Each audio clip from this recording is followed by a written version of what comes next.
Sylvia Powell. What brings you to Blackfriars settlement? Why Blackfriars, I was coming here when I was working as well. I used to do caring across the road. But when I'm off, then I pop in. Mm-hmm. And I keep popping in until I've been here for years. Because it's somewhere you don't want to sit indoors if you're not working. You have somewhere to go. And I like the days out, the places they take you. I enjoy that very much. I don't mind if people don't speak to me, but I enjoy what's going at Blackfriars. Yeah. How long have you been coming? Oh, I think it's maybe it was about 2004, I think. Since 2004? Yeah, I think so. I think it's that around that time. It's a long time, yeah. What activities do you do here? Yeah? What activities do you do? Well, in the club? Well, I do sewing on the machine for the club, and then I'm sewing, and now I come to the yoga class and every Thursday. Cool. Yeah. Okay. Yeah. So you enjoy that.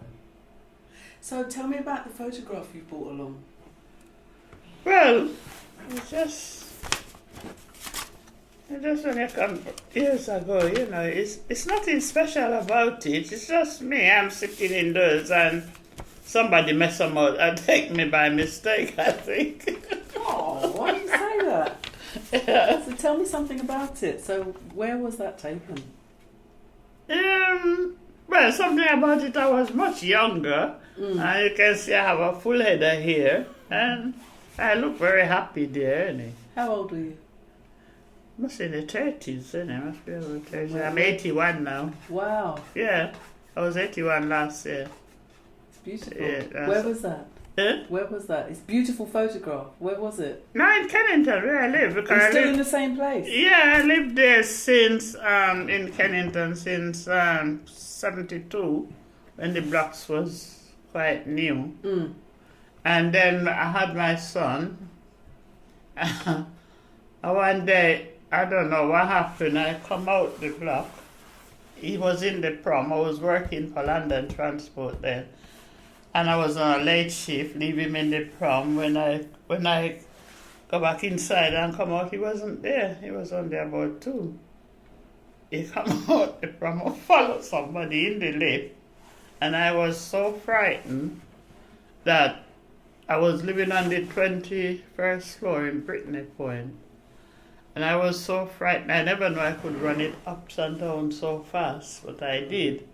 And I keep asking everybody, have you seen a little boy? Nobody knows what I'm talking about.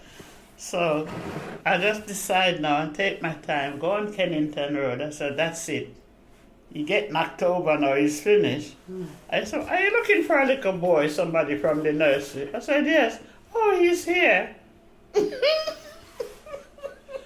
Oh, wow. Some man saw him, and then he just picked him up and take him in the nursery, because I don't know where he's from. Yeah. Wow. You've still remembered that, though? Like I never forget it, and he's 45 now. He's still in my house, anyway.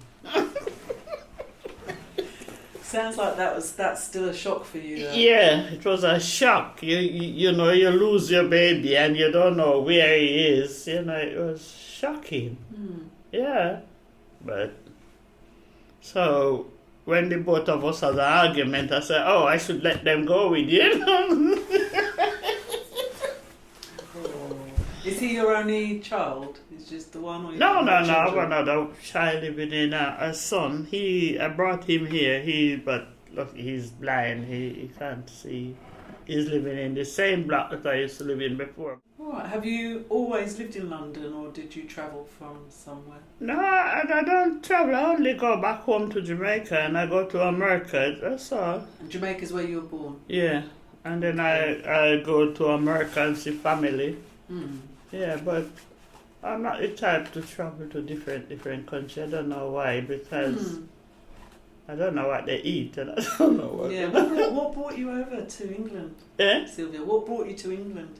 Well, when you're in England at a young age, you can get work to do, but in Jamaica, You don't get anything Yeah. to do now. Yeah. You know, you leave school and then there's nothing for you. There's no higher education. You can't afford to pay for it. So when you come here, then, you know, I came here like this week, Friday, and by the following week, I got myself a job. When did you come over? What year? 1965. Yeah. It was lovely. What did you do? What did you do? Everything was different. It was cold, and I thought all the houses was factories. Totally different to Jamaica. Yeah, they were different. I never see houses like those before. I thought they were factories. Somebody said, no, they're houses. And did you find yourself living in one of those? Yes, living in one. Oh, yeah. I had a room when I come. Somebody I know. Yeah. No. And I get on all right. I could, you know, manage. Yeah. And what was the job that you did? The first job I get, it was Oxford Street. What they do, it was a labour exchange in Brixton, and they'll write and tell you what bus to take, the 159, and you go, they draw the map and tell you when you get to that road, you come off and you go down, and I found it. Yeah, I was taking the thread out. It's a shirt factory. You got to, because you have to do the job that they when you in your passport. I put on that was a dressmaker. I wasn't. But you get something. But I have an experience about sewing. Yeah. My auntie could sew. Yeah. So I just put something like that. So they find you jobs like those for about 3 months, and after that you could do what you like. And what did you do after that? After that, I go to Vauxhall at another place where they make material, and I do invisible mending. Ah. Yeah. And from the invisible mending, you go to Wandsworth at another factory because they closed down. And then I get fed up with factories and start working in the hospital. Yeah. And what did you do in the hospital? Well, we do cleaning. Yeah. We cleaning, and you manage to serve the patient with tea and whatever, you know. And I liked that one. Yeah. I really liked it. What was it about it that you liked? Yeah? What did you like about it? Well, it's something. It's clean. That time hospital was beautiful, clean. The matrons was in there. What's not the aprons like this, and it was clean. It was nice. You know, you get the chance to see people and you do the work that they want you to do. You clean up the kitchen. You serve them the tea. Yeah, and then I get fed up with that. Did you make friends there? Not so much friends, nah. Then I go to work with London Transport. Okay. London Transport in catering. Yeah, you got to train to do that one, to cook and everything, you know. And I like that one, but having a child, the money wasn't any good. You travel, because you don't pay, but there was no money in it. So I move on again. I moved to BT. Right, okay. So when was That that? was a good job. Right. When was that? At BT, we used to clean again. To the switch rooms we do. That was the best job. It was really a job. You could earn a bit. Yeah. Yeah, and you when you finish, you could go home because they didn't mind you got a child. You know, the man was very good who ran the place. Could go. Yeah. And till they made us, I was there for 13 years. Wow. And then they made us redundancies. So I said, all right then. It was around 92, so then I go into caring. Wow. That was my last job. You sounds like you've had such an amazing career. You've had so many jobs. I go into caring. That's how I managed to do something in Southwark. Right. So what were you doing? I know you were caring, but where were you in Southwark? Well, I went in Peckham. Yeah, I was doing a few people in Peckham, but how I get to do those jobs, when the council people is off, then they fit you in as, to work. Until I sign up with agency, then I get my own job. I work all over. I go to Bermondsey, I go all over the place. And then I have to work all the way in Hampstead. Wow. Yeah. So you were working for a caring organisation? Yeah, a caring. Because there's quite a few care homes in Peckham. Which one? Can you remember which It one? wasn't care home, it was an agency. Okay, but were you going into homes or were you going into care I work homes? in homes, but I work in people's homes. Look Yeah. after people. Yeah. Yeah. Did you like that? Yes, I do. Yeah. Yeah, I did like it. Yeah. Sometimes you go there and people could be very funny. But, you just call it a day. You do what you have to do and you go. But I used to get on well with my people. Yeah. I look after. And I can imagine, actually, Sylvia, they really respected you and loved you. Oh, yeah. Yeah. It's nice, when you're out there and then people waiting to see you come. Sometimes you're the only person they see for the day. Yeah. It was good. I liked it. Sounds like a really important job, actually. Yeah. Particularly if you were the only person that they saw. Probably like a lifeline to them. And when I retired, I was still doing it at private. If somebody needs somebody to come in and do a bit of cleaning and shopping and thing. I still go and do it. But my last lady, she died. I was doing it just before lockdown. That's it. So that journey from Jamaica all the way up to your caring job, when you think back now to your life in Jamaica, do you think you would have been a carer? No, I don't think so. No, I don't. What might you have been? I always have it in my mind to travel. I know I wasn't going to live in Jamaica forever. Yeah, it was my if I didn't go to America, I know I would come here. Because when I was a young girl, they used to have magazines from America, and people used to get them in Jamaica and newspaper, and they always see people in America want people to look after babies and things.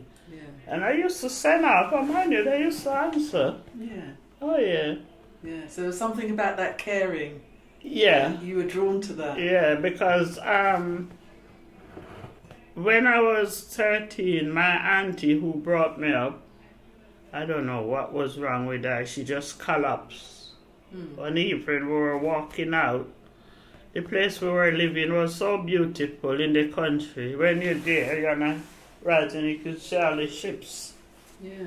So we used to go in that part and look. You can see the ships. Yeah, but it's so small because it's a big island, and you see the place and you could see the ship, but they're so small. And we used to go on Sunday and you look at it.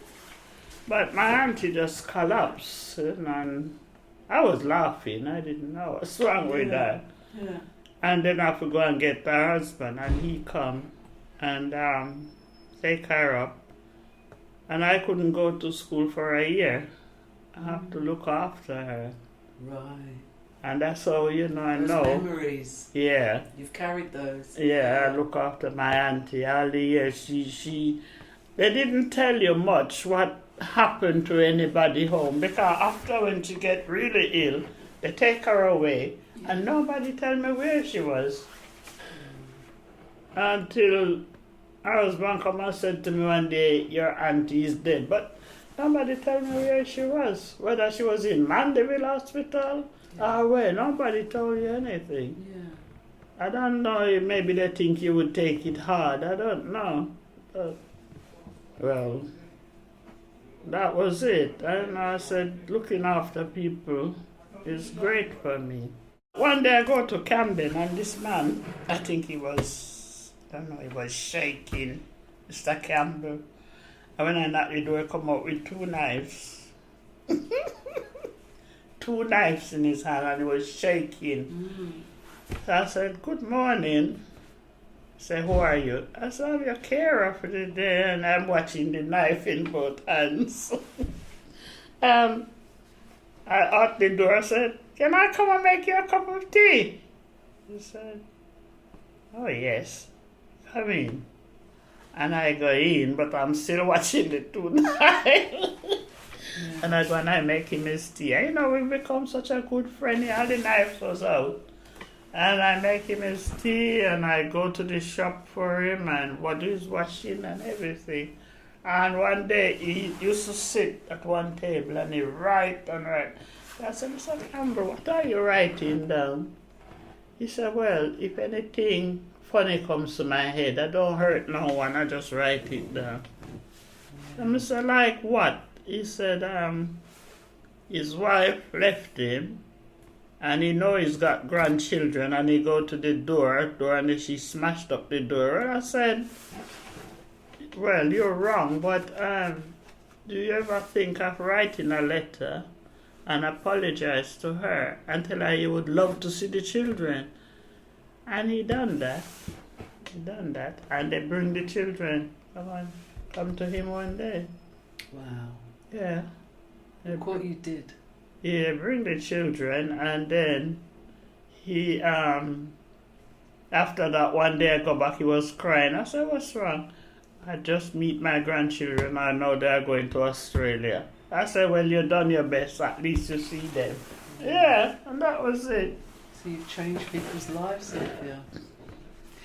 Well, we're about to stop, but I wanted to end on a note, which is, you got that person to write down, their feelings.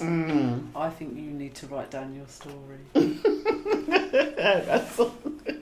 Yeah.